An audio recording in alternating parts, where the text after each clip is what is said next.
दोन भाऊ आणि एक बहीण लग्नानंतर आपापल्या संसारात गुंतली जातात.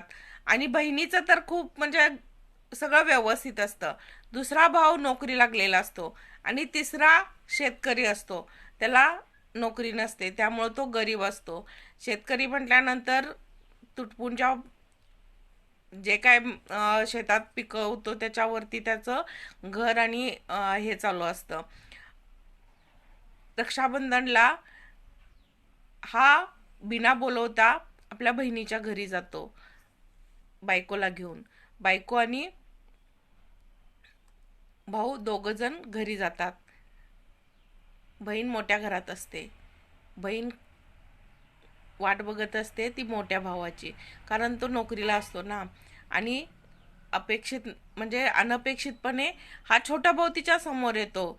बेल दरवाजा उघडते आणि त्यांना समोर बघून थोड्या नाराज होऊनच विचारते, तुम्ही तुम्ही कसे काय आलात? तर ते दोघं म्हणतात, उद्या राखी आहे ना म्हणून आम्ही आलो. म्हटलं एक दिवस निवांत राहावं तुमच्याकडं आणि उद्या राखी करून जावावं. तर ती या पण म्हणत नाही घरात आणि तशीच पुढं निघून जाते. तर ते मागं येत असतात, त्यांना म्हणते चप्पल कुठं आतमध्ये? ते इतकं घाण तुमचं चप्पल आहे ना, बाहेर काढून या. मग ती बाहेर काढून येतात चप्पल आतमध्ये येतात, बसतात. तरी पण तिला उडवाउडवीची दोघांना उत्तरं देते. पाणी तर काही विचारतच नाही. तोपर्यंत दरवाजाची बेल वाजते. बेल वाजल्यानंतर मग ही जाऊन उघडते बहीण. तर भाऊ आलेला असतो. भावाला इतकं हसत खेळत त्याला म्हणते, अरे दादा ये ये, मी तुझीच वाट बघत होते. मला वाटलं तू येतोयस का नाहीस म्हणून मी तुझी वाट बघत बसलेले. आणि चल चल आज चल. भाऊ म्हणतो थांब माझे शूज काढतो. तर म्हणते नको नको, चल असू देत शूज तुझे, राहू देत ना, काढायला नको, चल आतमध्ये. लगेच आल्यानंतर थंड पाण्याचे ग्लासेस घेऊन येते. इतका वेळ ही दोघं शांत बसलेली असतात. मग छोटी छोटी विचारते आपल्या धीराला कसे काय बरे आहेत का म्हणून. तर तो काय न लक्ष दिलागत करतो. मग भाऊ म्हणतो, अरे दादा माझी बायको तुला विचार दे बरा आहेस का म्हणून. हो हो आहे, मी बरा आहे. आणि म्हणजे आत्ताच मी विमानानं आलो. कसा झाला प्रवास विचारल्यानंतर मी विमानानं आलो हे त्यांना ऐकवतो. आणि तोपर्यंत बहीण पाण्याचे ग्लास घेऊन आलेले असते. तर त्या दोघांसाठी आणते, भाच्यासाठी आणि मोठ्या भावासाठी. पण हे दोघं नवरा बायको आलेले, खूप वेळ झालं बसलेले, पण त्यांना पाण्याचा ग्लास सुद्धा देत नाही. मग भाऊच न राहून म्हणतो, अगं ताई मी पण खूप लांबून आलोय, तू मला पाणी विचारलं नाहीस, मला पाणी दिलं नाहीस. हो का, थांब थांब, विसरलं असेल म्हणून ती पाणी आणायला जाते. पाणी नॉर्मल पाणी घेऊन येते आणि त्या दोघांना देते. तुम्हाला फ्रीजची सवय नसेल ना, त्यामुळं हे पाणी थंड नाही आहे, तुम्ही हे पाणी प्या. कारण दादाला त्या फ्रीजची सवय आहे, त्याला ते पाणी सूट होणार नाही म्हणून त्याला मिनरल वॉटर दिलंय. तर बहीण आणि भाऊ, जर चार भाऊ असतील, दोन भाऊ असतील, दोन बहिणी असतील, म्हणजे एखादा गरीब असतो आणि एखादा श्रीमंत असतो, तर त्यांचे वागण्याचे सगळे नियम बदललेले आहेत. आधी कसं होतं, एखादा जर गरीब असेल तर ज्याला नोकरी आहे तो भाऊ त्याला मदत करायचा. पण आता नाही, एक रुपयाची मदत कुणी करत नाही. जे गरीब आहेत त्यांना तुच्छतेनं वागवलं जातं. एका घरात एका रक्ताची, एका घरात वाढलेली बहीण भाऊ असू शकतात गरीब श्रीमंत, पण जे श्रीमंत आहेत ते गरिबांना अजिबात किंमत देईनाशी झाल्यात. पूर्वीच्या काळी एखादा भाऊ गरीब असेल तर माझा भाऊ गरीब आहे म्हणून जो भाऊ नोकरीला असतो तो भाऊ सगळं पुरवायचा, त्याच्या मुलांचं बघायचा, बायकोचं बघायचा. पण आता तसं अजिबात जमाना राहिलेला नाही. आजकाल जर किती जरी असलं तरी त्यांनी आपल्याला द्यावं. इतके वर्ष आमची जमीन खाल्ली त्याचा हिशोब, गावाकडे राहिला त्याचा हिशोब, सगळा हिशोब मागतील. वाटणी पण अगदी काटेकोट करतील. बरं मला नोकरी आहे, तुला एखादं काकरी जास्त घे असं कुणीही म्हणणार नाही. तर ही बहीण पण भावाला तुच्छतेची वागणूक देते. तर मला सगळ्या बहिणींना भावांना कळकळीची विनंती करायची आहे, जर एखादा भाऊ गरीब असेल, नसेल त्याच्या नशिबात जास्त पैसा, म्हणून त्याला असं तुच्छतेनं वागवून अशी नाती तोडू नका.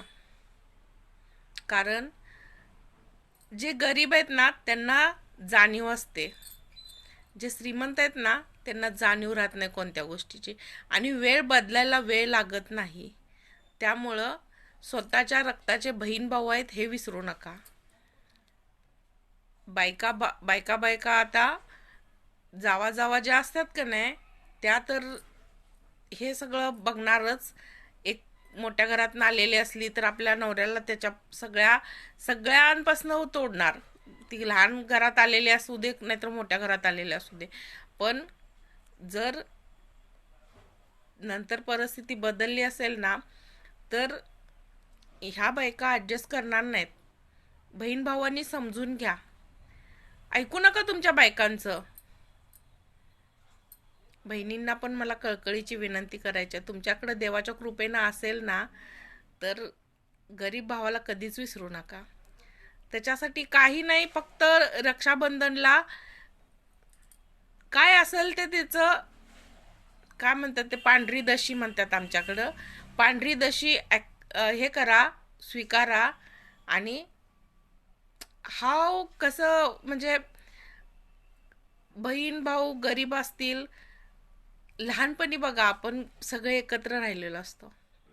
गरीब श्रीमंत त्यावेळी नसतं आपल्याकडं.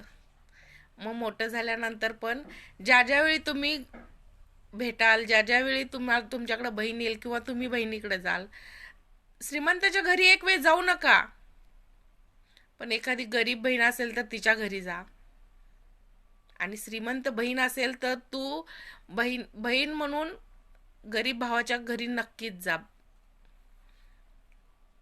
तर ह्या रक्षाबंधनला एक छोटीशी विनंती करते की सगळ्या बहीण भावांनी अशी दरी मिटवा, जी आपल्या नात्यात दरी आहे ती मिटवा. असेल तुमच्याकडे देवाच्या कृपेनं पैसा तर जो गरीब भाऊ आहे त्याच्या दारात तुम्ही होऊन जा. नसेल बोलत तो तरी सुद्धा तुम्ही होऊन जा, एक पाऊल मागं घ्या. बघा छान वाटेल तुम्हाला. कारण हे जी नाती आहेत ती जन्मानं मिळालेली नाती आहेत, रक्तानं मिळालेली नाती आहेत. आजकाल मानलेली नाती पण खूप चांगली आहेत, पण ही जी मिळालेली नाती आहेत आपल्याला जन्मानं रक्तानं, ती जपायचा प्रयत्न करा. आणि आपण लहानपणापासून एका घरात वाढलोय, एकत्र राहिलोय, त्या गोष्टी आठवा. ज्यावेळी आपण एकत्र येतो त्यावेळी तुम्हाला खूप छान वाटेल. बहीण भाऊ सगळं विसरून जाल तुम्ही, वितुष्ट विसरून एक आनंदानं सगळे एकत्र एक दिवस 2 दिवस राहायचा प्रयत्न करा. सगळे आपापल्या कामात असतात, गरीब असू दे श्रीमंत असू दे, प्रत्येकाला आपापले व्याप आहेत. कारण प्रत्येकाला हे पोट आहे, सगळ्यांनाच आहे. त्या पोटाच्या मागं सगळे लागलेले आहेत. पण एखाद दुसरा दिवस रक्षाबंधनला आपल्या बहिणीसाठी भावासाठी काढा. जर श्रीमंत बहीण असेल तर तिनं कमीपणा न मानता गरीब भावाच्या घरी जायचं, मोठेपण दाखवा.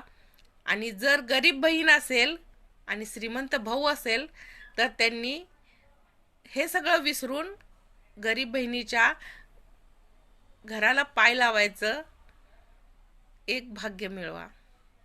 कारण बहीण आणि भाऊ इथून जे अंतःकरणातून जे आशीर्वाद मिळतो तो खूप मोठा असतो. माझा भाऊ एवढा मोठा आहे तरी पण माझ्या घरी आला आणि तुमचा पाहुणचार इथं बसू का तिथं बसू असं करतील हो. कारण गरिबांचं जे मन आहे ना ते खूप मोठं असतं. भलेही त्यांच्याकडे पैसा कमी असेल पण त्यांचं मन मोठं असतं. कधीतरी हा अनुभव घ्या. कधीतरी काय, ह्याच रक्षाबंधनला तुम्ही हा अनुभव घ्या आणि मला कमेंट करून नक्की सांगा. व्हिडिओ आवडल्यास लाईक करायला विसरू नका. कमेंट करून नक्की सांगा तुमचे अनुभव.